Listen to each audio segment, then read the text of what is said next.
नमस्कार दोस्तों, आप सबका फिर से एक बार बहुत बहुत स्वागत है मेरे YouTube channel SNV law classes में। मेरा नाम है विशाल गिरी। दोस्तों, अगर मैं कहूं कि इस देश में सभी के लिए एक समान कानून है, एक कानून है, ये सुनने में तो कितना अच्छा लगता है, मगर क्या सच में ये हो सकता है? ऐसा पॉसिबल है या सिर्फ ये एक राजनीतिक मुद्दा है? आज हम बात करने जा रहे हैं यूसीसी यानी कि यूनिफॉर्म सिविल कोड, समान नागरिक संहिता के बारे में। तो चलिए आगे बढ़ते हैं और यूसीसी को आसान भाषा में समझने की कोशिश करते हैं।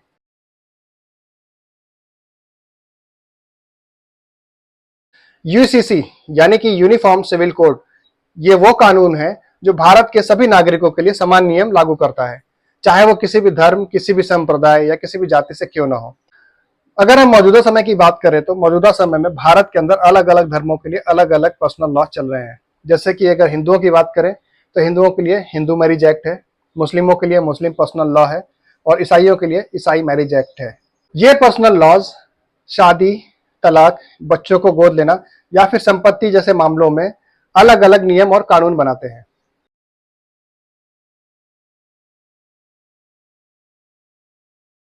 चलिए अब बात करते हैं भारतीय संविधान की और देखते हैं कि भारतीय संविधान यूसीसी यानी कि यूनिफॉर्म सिविल कोड के बारे में क्या कहता है। तो भारत के संविधान के अनुच्छेद 44 में यानी कि आर्टिकल 44 में ऐसा लिखा गया है कि राज्य यानी कि भारतीय सरकार यह सुनिश्चित करेगी कि देश में, भारत देश में एक समान नागरिक संहिता हो। यहाँ पर ध्यान देने वाली बात यह है कि आर्टिकल 44 डायरेक्टिव प्रिंसिपल्स के अंतर्गत आता है, जिसका मतलब यह हुआ कि यह कानूनी रूप से बाध्यकारी नहीं है। कोई इसको किसी के ऊपर फोर्सफुली लागू नहीं कर सकता है। अगर किसी से गलती से इस कानून का उल्लंघन हो जाए तो उसके ऊपर केस दायर नहीं किया जा सकता है। मगर एक बात जरूर है कि ये कानून सरकार के लिए मार्गदर्शक के रूप में कार्य करते हैं।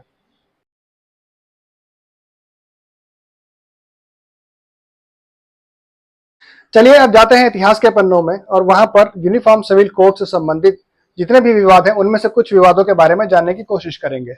जैसा कि आप सबको पता है कि हमारे देश का संविधान 1950 में लागू हुआ था। उस समय किसी भी पर्सनल लॉ को तुरंत लागू नहीं किया गया था। फिर 1955 में हिंदू लॉ कोड बिल लाया गया और हिंदू लॉ में बहुत सारे चेंजेस किए गए, मगर मुस्लिम पर्सनल लॉ में कोई भी छेड़छाड़ नहीं की गई, उसको उसी तरीके से रहने दिया गया। फिर 1985 में एक केस आया सुप्रीम कोर्ट में, शाह बानो केस, जिसके बारे में आप सभी ने सुना होगा।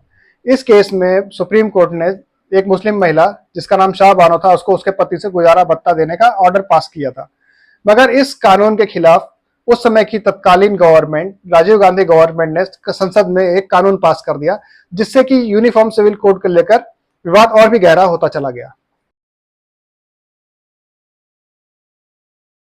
यूनिफॉर्म सिविल कोड के पक्ष में तर्क देने वालों का ऐसा मानना है कि अगर यूनिफॉर्म सिविल कोड लागू होता है तो इससे देश में एक कानून होने की वजह से समानता है कि सभी के लिए एक जैसा कानून होगा।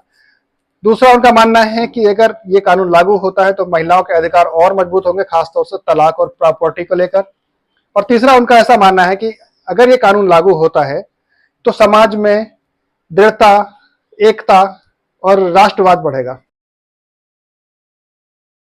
यूनिफॉर्म सिविल कोड के विरोध में तर्क देने वालों का ऐसा मानना है कि अगर यूनिफॉर्म सिविल कोड लागू होता है तो इससे लोगों की धार्मिक आजादी पर हमला होगा। उनका यह भी मानना है कि इससे लोगों के धार्मिक अधिकारों पर भी हमला होगा। और उनका यह भी मानना है कि अगर यूनिफॉर्म सिविल कोड लागू होता है तो भारत, जहां पर बहुत सारी संस्कृति, बहुत सारे धर्म के लोग निवास करते हैं, वहां सबके ऊपर एक जैसा कानून लागू करना पॉसिबल नहीं है। देश में हाल ही में हुई घटनाओं के बारे में बात करें तो 2024 में उत्तराखंड देश का पहला ऐसा राज्य बना जहां पर यूनिफॉर्म सिविल कोड लागू किया गया है।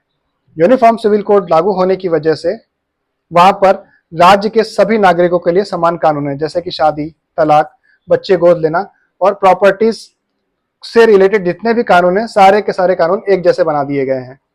अब उत्तराखंड को देखते हुए देश के बाकी राज्य भी अपने अपने राज्यों में यूसीसी लागू करने की सोच रहे हैं।